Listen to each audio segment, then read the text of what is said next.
तुम्हाला पटकन कळलं. पण हे विश्वची माझे घर ऐसी बती जायची स्थिर व्यापुनी चराचरा आपण जे झाला याचं महत्व तुम्हाला कळणार नाही. पण वर्ल्ड इज ग्लोबल विलेज म्हटलं की लगेच समजतं. तो एक वळणाचा भाग आहे. आणि गांधींनी हे पण सांगितलंय 1910 साली त्यांनी पुस्तक लिहिलं हिंद स्वराज्य, आणि ते बोटीच्या प्रवासामध्ये दक्षिण आफ्रिका ते भारत 1.5 महिन्याचा 1.25 महिन्याचा प्रवास होता. त्या प्रवासामध्ये गांधींनी पुस्तक लिहिलं, छोटंच आहे, 100 पानाच्या आतलं पुस्तक आहे हिंद स्वराज्य. त्यात त्यांनी 1910 साली लिहिलंय की म्हणजे इंग्रजी भाषेबद्दल त्यांचा द्वेष नव्हता, त्यांचे बॅरिस्टर झालेले होते, उत्तम त्यांचं इंग्रजी होतं, जगाला त्यांनी थकीत करून ठेवलेलं होतं.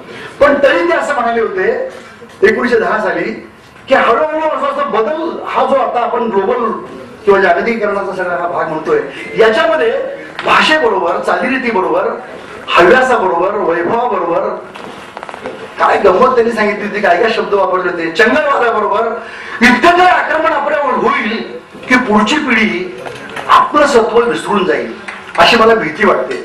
आणि ते सत्व विसरून जाऊ नये हे न सांगता करणारं काम वारी करते. तुम्हाला सांगतो, वारकरी करतो. आणि याचा अभ्यास करता म्हणून सांगितलं मी डॉक्टर गुंजर सोनताईवर, इथे डिसिप्लिन, शिस्त, त्यातलं अध्यात्म, हे सगळं मान्य करता येतात. तिथे लहान मोठे गरीब श्रीमंत सगळीच माणसं येतात. प्राध्यापक दलरी, एक फ्रेंच मिशनरी, मी तुम्हाला सांगतो पुण्यामध्ये, हे नारायणपेठ जे आपलं स्नेहसदन, आपल्या सदन मुलांना बाबासाहेब मला माहिती असतील, फार छान सांगितलं. त्याला काय म्हणाले, 35% मार्क मिळाले की मुलगा उत्तीर्ण. 35% मार्क कुठल्या हळूच म्हणाले थांबून. याचा अर्थ असा म्हणाले की एका विषयामध्ये 100पैकी 35% मार्क मिळाले मुलगा पास होतो. याचा अर्थ असा म्हणाले की 100% ज्ञानामध्ये 35% ज्ञान आणि 65% अज्ञान असलं तरी मुलगा पास होतो. परीक्षा ज्ञानाची का अज्ञानाची? बाबासाहेबांच्या कीर्तनाचा तो परिणाम आहे. तर किती कीर्तनकार काय काय शिकवतात.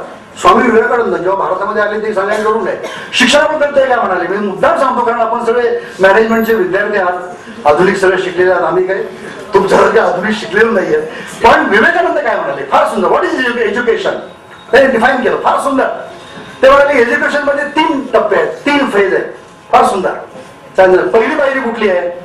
पहिली पायरी शिक्षक काय करतो म्हणाले, प्राध्यापक किंवा शिक्षक काय करतो शाळेमध्ये, पाठ्यपुस्तक किंवा टेक्स्टबुक किंवा जे पुस्तक जे काय असतं त्यातलं वाचून तो विद्यार्थ्यांना सांगतो. ही पहिली पायरी.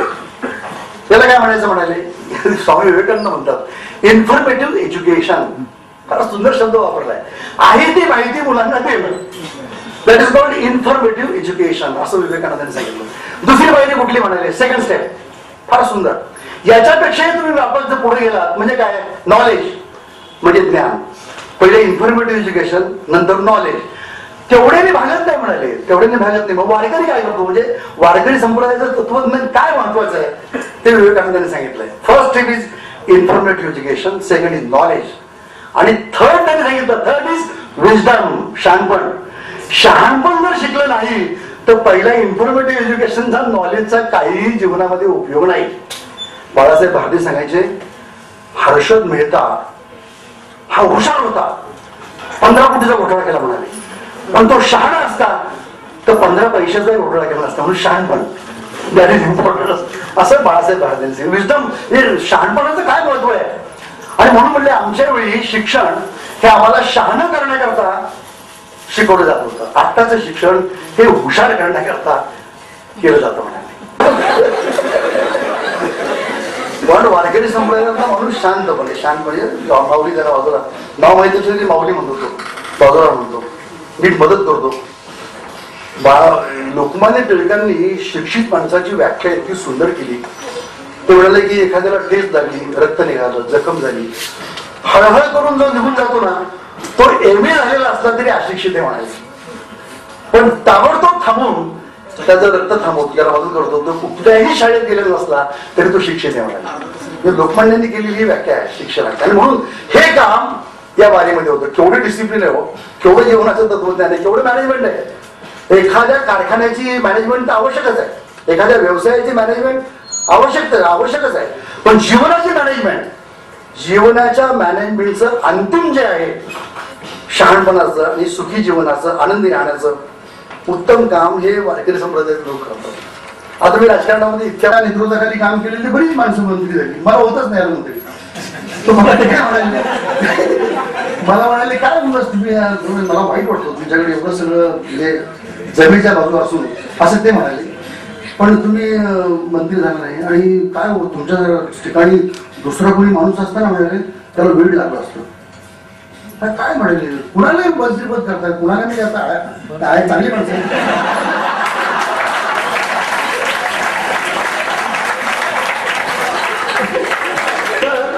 तरी तुम्हाला नको होत नाही म्हणजे तुम्ही हसत कसे राहताय, सदैव तुम्ही हसरे कसे. तुम्ही त्याला उत्तर दिलं वारकरी संप्रदाय. मला हे शिकवलं त्यांनी, अरे सुकन ना खंत ना खे. म्हणजे पंडित जवाहरलाल नेहरूंची बहीण कृष्णा हाथीसिंग त्यांचं आत्मचरित्र त्याचं साने गुरुजींनी मराठी भाषांतर केलं आणि शीर्षक दिलं ना खंत ना खेत. वारकरी संप्रदाय शिकवतो. माणूस होता हव्यासा पोटी ही गाडी नेते ती गाडी, ती गाडी नेते ती गाडी, मी आमदार आता मंत्री मुख्यमंत्री. मी तुम्हाला प्रामाणिक सांगतो, मला असं कधीही वाटलं नाही की मंत्री व्हावं, अमकं व्हावं, तमकं व्हावं. जे होत गेले ते आपोआप होत गेलं. तो भाग वेगळा, आमदारकीपर्यंत तो भाग वेगळा आहे. इतर अनेक पदं मला मिळाली, तो माझ्या आनंदाचा भाग आहे, तो भाग वेगळा आहे. पण एखाद्या गोष्टीकरता प्रयत्न करणं. आता आज बघा ना, माझं नाव सारखं मला एक फोन आला मगाशी, ते TV 9 वर दाखवत आहे की तुम्हाला तातडीने दिल्लीला बोलवलं. मला मी म्हणलं मी आता वारकरी संप्रदायाच्या इथे बसलोय, दिल्लीला जायचं आपण नंतर. मला फोन आलाय आणि IBL लोकवर दाखवतोय तुम्हाला ताबडतोब बोलवलंय, तुमचं नाव प्रदेशाध्यक्ष पदा करताय. तर म्हटलं मी जरा इथे या वारीच्या चर्चेमध्ये आहे म्हटलं. असं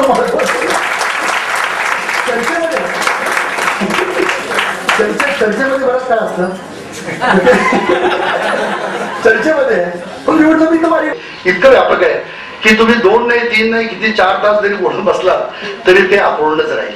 आणि म्हणून मला असं वाटतं की माझ्यापेक्षा इतके या ठिकाणी दिग्गज आणि अभ्यासू माणसं इथे बसलेली आहेत. बापूसाहेब आहेत, सदानंद मोरे आहेत आणि प्राचार्य नागेशरावांसारखी अत्यंत उत्तम ज्ञानेश्वरीवर आणि त्या ग्रंथ प्रकाशनाला मला परभणीला हजर राहता आलं.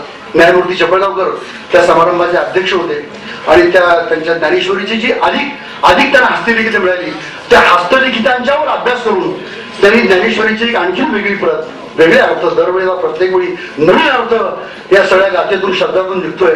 केवढी गंमत आहे तुम्हाला सांगतो मी की एकच अर्थ सीमित नाहीये, एका अर्थातून अनेक अर्थ नवीन नवीन नवीन शोधत चाललेत या वारीमध्ये.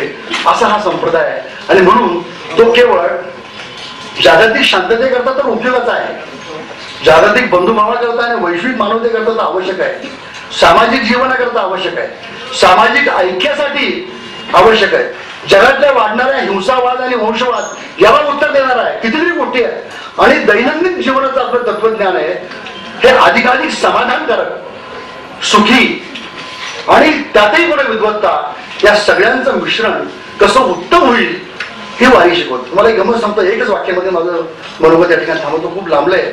बाळासाहेब भारद्यांनी एकदा फिरताना आम्ही फिरायचो आणि खूप गोष्टींच्या चर्चा करायचो. प्राजक्ताचं फुल पाहिलं.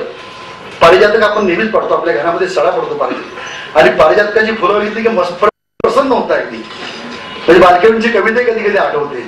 म्हणजे सगळ्या गावाच्या गोष्टी, पण त्या फुलाकडे पाहून बाळासाहेब भारदे म्हणाले की हे फुल तुम्हाला आणि मला जीवनाचं फार मोठं तत्वज्ञान शिकवतो म्हणाले. मी म्हणलं दादांना, आम्ही दादा म्हणायचो बाळासाहेब भारद्यांना. मी म्हणलं दादा काय शिकवत आपल्याला, तू या फुलाकडे बळ म्हणाले. पांढरा शुभ्र फुल आणि केशरी देठ. तर म्हणले एकाच वेळी वैभव आणि वैराग्य एखादं नांदणारं तत्वज्ञान म्हणजे हे प्राजक्ताचं फुल म्हणाले. शुभ्रपणा हा वैभवाचं लक्षण आहे आणि केशरी देठ हे वैराग्याचं लक्षण आहे. वैभव आणि वैराग्य एकत्र नांदता येतं हे वारकरी संप्रदायाने तुम्हाला मला शिकवलंय. धन्यवाद.